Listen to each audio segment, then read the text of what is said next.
唔知大家有冇試過啦？明明成個廚房已經執到乾乾淨淨，抹到立立令，地又拖勻晒，碗碟又洗乾淨放入碗櫃，但係當你行入廚房想斟杯水飲嘅時候，硬係聞到一陣好似坑渠咁啊，帶啲酸餿味，又有啲腐臭嘅怪味啊！你左揾右揾，索勻全屋，最後發現陣味原來係由新盤個去水位傳出嚟。面對呢個情況，好多人第一時間，甚至可以話有90成嘅人都會習慣性咁煲一大煲滾水，然後直接揸埋落個去水位度，心諗住滾水溫度夠高，實可以殺菌兼溶化晒喉管入邊啲肥膩嘢啦。但係你哋有覺唔覺每次倒完滾水，情況好似好咗一兩日，轉個頭陣臭味又原封不動咁出翻嚟，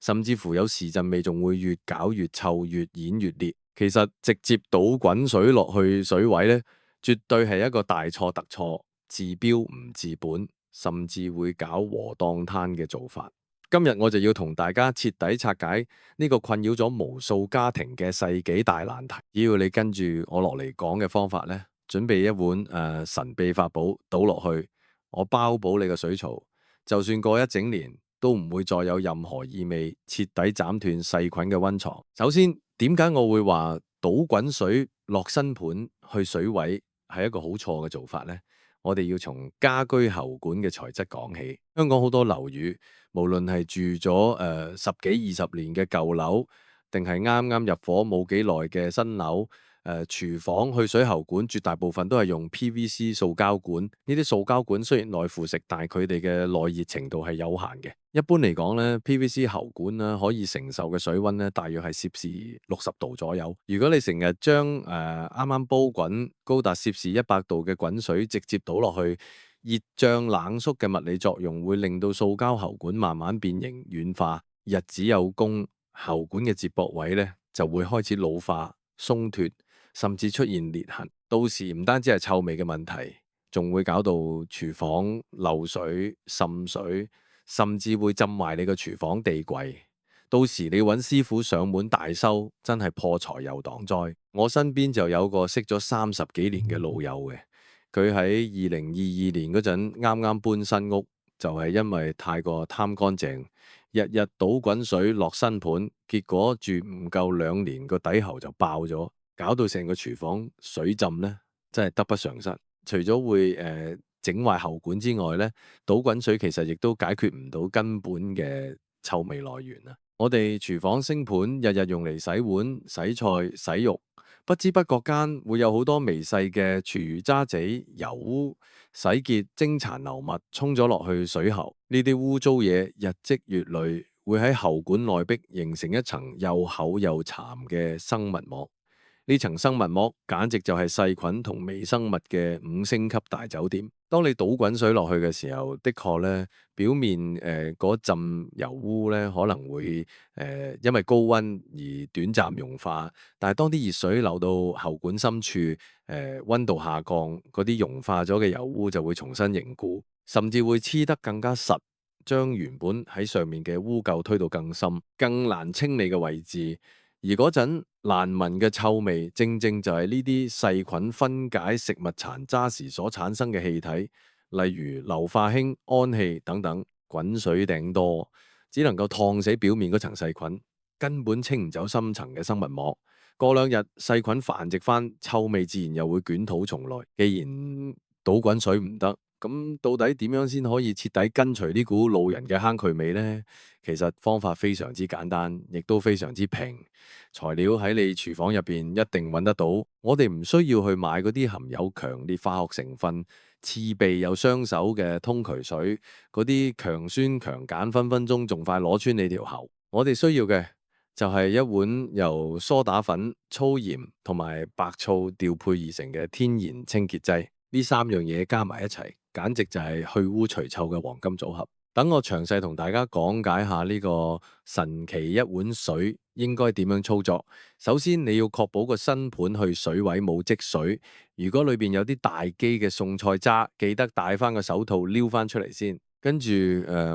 我哋準備大約半杯嘅梳打粉，係均勻咁撒落個去水位度。咁梳打粉即係碳酸氫鈉咧，佢本身係一種微鹼性嘅物質，對於溶解油脂同埋吸附異味有住極之神奇嘅功效。倒完梳打粉之後咧，我哋再加入大約2大湯匙嘅粗鹽。點解要用粗鹽呢？因為粗鹽嘅粒粒比較大，當佢落到喉管入邊咧，可以起到一個物理摩擦嘅作用，就好似幫條喉管做磨砂咁，可以將內壁嗰層滑潺潺嘅生物膜走啊！而且鹽本身都有一定嘅殺菌防腐作用啦，可以抑制細菌嘅生長。重頭戲嚟啦！當梳打粉同粗鹽都倒晒落去之後咧，我哋就要準備大約1杯嘅白醋，然後一次過慢慢倒落個去水位度。呢個時候你會即刻聽到吱吱聲，仲會見到有好多白色嘅泡泡湧出嚟。呢個係非常之正常嘅化學反應。大家唔使驚啊，梳打粉咧係鹼性，白醋係酸性，兩者相遇咧會產生大量嘅二氧化碳氣體。呢啲氣體喺狹窄嘅喉管入面膨脹咧，會產生一股強大嘅推動力，好似炸彈咁，將隱藏喺喉管死角嘅頑固污垢、陳年油漬同埋生物膜徹底炸鬆瓦解。呢個過程就好似有千萬隻隱形嘅小手喺入邊幫你瘋狂擦洗喉管一樣。當啲泡泡冒出嚟之後，我哋千祈唔好即刻沖水。呢個係好多人會犯嘅毛病嘅，見到有反應就心急去沖乾淨。其實我哋要俾啲時間呢個黃金組合去發揮作用，大約靜置15到20分鐘啦。等啲梳打粉同白醋可以慢慢分解啲千年油污，同時將裏邊啲細菌徹底殺死，將啲臭味分子中和晒。呢20分鐘入邊咧，你可以去抹下張飯台，或者沖杯茶飲下。總之就由得佢喺度做嘢啦。時間到咗之後，最後一個步驟就係沖水。但係記住，我頭先講過唔好用100度嘅滾水，我哋要用嘅係溫熱水，大約攝氏50到60度左右就最啱。你可以開住熱水爐，調校到微燙手嘅溫度，然後開大個水喉，用水力將頭先被炸松瓦解咗嘅所有污垢、油脂同埋殘留嘅梳打粉全部沖走。溫熱水既可以幫助溶解剩餘嘅脂肪，又唔會燙壞 PVC 喉管。你沖大約咧1至2分鐘水，確保成條喉管都徹底沖乾淨。當你做完呢套動作之後，你再行埋去個星盤度索下，你會發現嗰陣令人作嘔嘅坑渠味已經消失得無影無蹤嘅。取而代之嘅係一種好乾淨、好清爽嘅感覺。咁呢個方法咧，唔單止可以除臭啦，仲可以大大減低喉管淤塞嘅機會。如果你個廚房星盤不嬲都冇做開保養啦，我建議你頭嗰1-2個月可以每2個星期做一次呢個深層清潔。當情況穩定咗，啲千年污垢清得七七八八之後，你只需要每個月甚至每2個月做一次，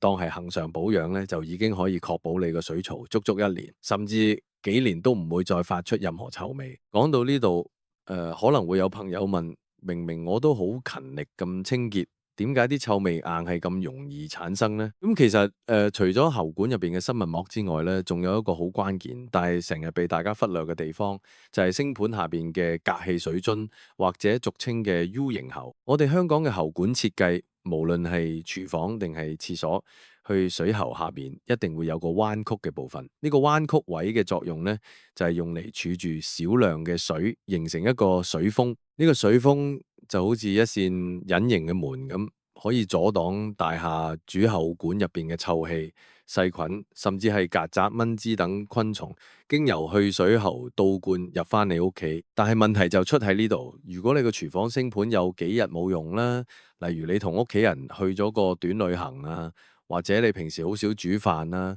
個隔氣入邊嘅水分就會慢慢蒸發。當啲水乾涸咗，個水封就會消失。大廈主喉嘅臭氣就會毫無阻擋咁直衝入你嘅廚房。呢種情況喺乾燥嘅冬天就更加常見。咁所以如果你發現自己嘅星盤好容易有味，特別係放完假翻嚟之後呢，好大機會就係因為個隔氣乾咗啦。解決方法好簡單呢，只要你定時開下水喉，係等啲水流過，重新填滿個隔氣就得。我平時都會教身邊啲朋友，就算嗰日唔煮飯，夜晚臨瞓前都習慣性咁開一開個廚房水喉，留大約10秒水，確保個隔氣永遠都有水喺度，咁就萬無一失啦。除咗隔氣乾涸之外咧，另一個導致隔氣發臭嘅原因咧，就係入邊積聚咗太多垃圾啊。雖然隔氣可以阻隔臭氣，但係同時佢亦都係一個極容易藏污納垢嘅地方。啲頭髮啊、菜渣啊、細小嘅骨頭咧，好容易就會沉澱喺個 U 型嘅彎位度啦。時間耐咗啦，呢啲有機物質就會腐爛發臭啦。如果情況嚴重咧，甚至會引致腮喉。如果你用咗我頭先教嘅梳打粉加白醋大法咧，陣味都仲係好頑固，咁你可能真係要考慮親自落手拆個隔氣出嚟洗。其實咧，拆隔氣唔難啊，只要你準備一個水桶墊喺下邊，接住啲污糟水啦，然之後咧用手扭開隔氣個蓋咧，將入邊啲陳年垃圾倒晒出嚟，再用個舊牙刷咧將內壁擦乾淨，裝翻上去就搞掂。我記得大約喺2018年咧，我自己屋企個廚房咧就試過點洗都臭咯最後嘅起心肝咧，拆個隔氣出嚟，哇！入邊塞滿晒啲黑色好似爛泥咁嘅嘢，散發住陣陣惡臭。攞乾淨之後，個世界即刻清淨晒。其實要維持一個無臭衛生嘅廚房，預防永遠勝於治療。日常嘅使用習慣，往往決定咗你條喉管嘅壽命同埋衛生狀況。好多人貪方便啦，洗碗嘅時候連埋啲菜汁、肉汁，甚至係食剩嘅老火湯渣，一股腦兒咁倒晒落新盤啊！啲人以為用水沖一沖就冇事，但係其實呢啲湯汁入邊含有極高嘅動物脂肪啊！當呢啲液態嘅脂肪流落去水喉，遇到較低嘅溫度，就會慢慢凝固成白色嘅豬油膏咁樣款，黐喺喉管壁度。日復一日，條喉管嘅通道就會越嚟越窄，水流越嚟越慢，最後引發嚴重嘅淤塞同埋惡臭。針對呢種嘅情況呢，我有個非常實用嘅小貼士咧，想分享俾大家啦。如果你平時煮完飯，隻鑊或者個碟上面有好多油，千祈唔好即刻用水沖。你可以先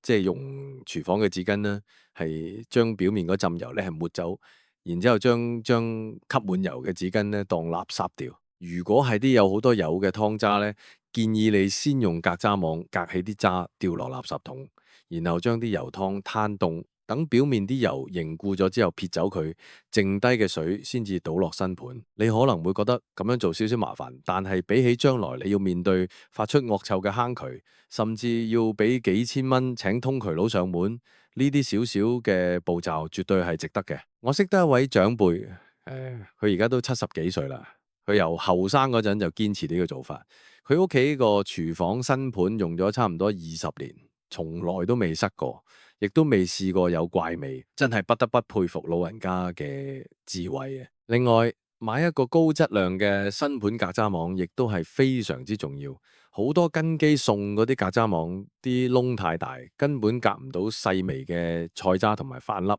我強烈建議大家去買啲不鏽鋼、網眼非常之密嗰種隔渣網，市面上大約10零20蚊就有交易，佢可以幫你攔截超過90%嘅固體垃圾。每次洗完碗，只需要將個網攞出嚟喺垃圾桶度敲幾下，清空啲垃圾，再順手洗乾淨個網就得。呢個簡單嘅動作可以大大減輕喉管嘅負擔。除咗廚餘同油脂，其實仲有一樣嘢好容易被忽略啦，就係洗潔精。你冇聽錯，雖然洗潔精係用嚟清潔，但係如果你用得太多或者沖洗得唔乾淨，嗰啲殘留嘅洗潔精泡沫，亦會喺喉管內壁形成一層黏膜。呢層黏膜會好似膠水咁，將流過嘅微小灰塵同污垢黐實。久而久之，又會變成細菌嘅溫床。所以大家洗碗嘅時候咧，洗潔精咧適量就夠。最重要咧係最後過水一定要過得清，確保冇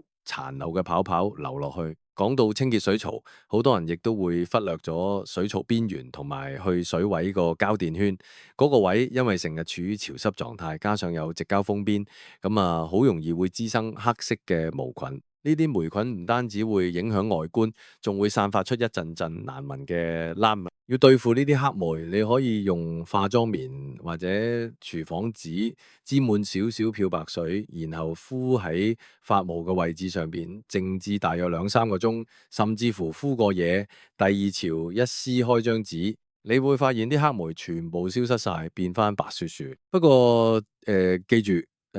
用漂白水嘅時候咧，要保持廚房通風。同埋千祈唔好將漂白水同我頭先講嘅白醋混合使用，因為酸性物質遇上漂白水會產生有毒嘅氯氣，呢點大家一定要非常小心。我哋再深入少少探討下，點解有啲人明明用咗我講嘅梳打粉加白醋，都好似覺得陣味冇完全散去啦？呢個時候你可能要留意下星盤下面個地櫃，有時陣味呢未必係由喉管入邊傳出嚟，而係喉管外邊呢。因為好多人嘅地櫃通風唔好啦，如果加上去水喉個接駁位手工做得唔好，有輕微嘅滲漏啊，啲污水滴落個地櫃木板度，長期拉住就會散發出一種類似坑渠嘅霉臭味啊。所以每次大掃除嘅時候，不妨打開個地櫃，攞走晒裏邊啲雜物，用電筒仔細檢查下每一條喉管嘅接駁口，睇下有冇水珠或者水漬，如果有，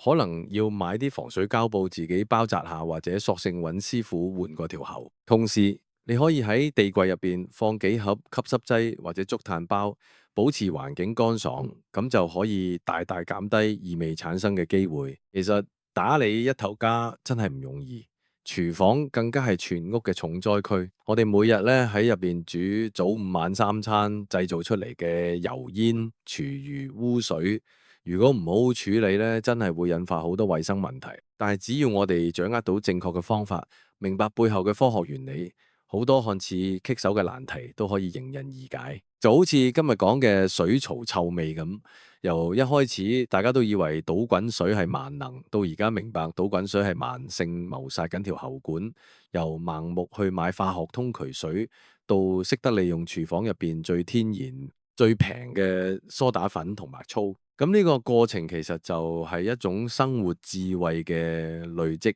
我喺度做咗咁多年嘅分享，見過無數家庭因為呢啲瑣碎嘅家居問題而煩惱，有時甚至會影響家庭和睦。即係試諗下，如果你煮完餐靚飯，一家人開開心心準備食啦，點知個廚房傳出陣陣惡臭，真係乜嘢胃口都冇晒啦。所以千祈唔好睇少呢啲日常嘅清潔保養。只要你養成習慣，定期用我教你嘅神仙水幫個水槽做下 SPA，注意日常隔油隔渣，確保隔氣有水，你個廚房自然會時刻保持清新乾淨。總括而言，對抗水槽臭味嘅3大法寶：第一，戒除倒滾水嘅壞習慣，保護你嘅塑膠喉管；第二，善用梳打粉、粗鹽加白醋嘅天然化學反應，深層溶解生物膜同油污；第三，從日常做起，做足抹油、隔渣同埋確保隔氣、水風嘅功夫啦。只要你將呢幾點融入你嘅生活習慣入邊，我咁講，你屋企個水槽就算用到2030年呢，都一樣咁乾淨通爽，絕對唔會再有任何坑渠味。唔知大家聽完我今日嘅分享，有冇一種恍然大悟嘅感覺呢？有冇發現原來自己過去咁多年都做錯咗？其實唔緊要，知錯能改，善莫大焉。趁住今個週末，不如大家就嘅起心肝，行入廚房，準備好梳打粉同白醋，親自幫你個辛苦工作咗咁耐嘅新盤做一次深層清潔大翻身啊！當你睇住啲白色泡泡喺個去水位度湧出嚟，聽住嗰啲吱吱聲，然後沖水嗰一刻，聞到嗰陣久違嘅清新空氣，我相信你一定會好有滿足感。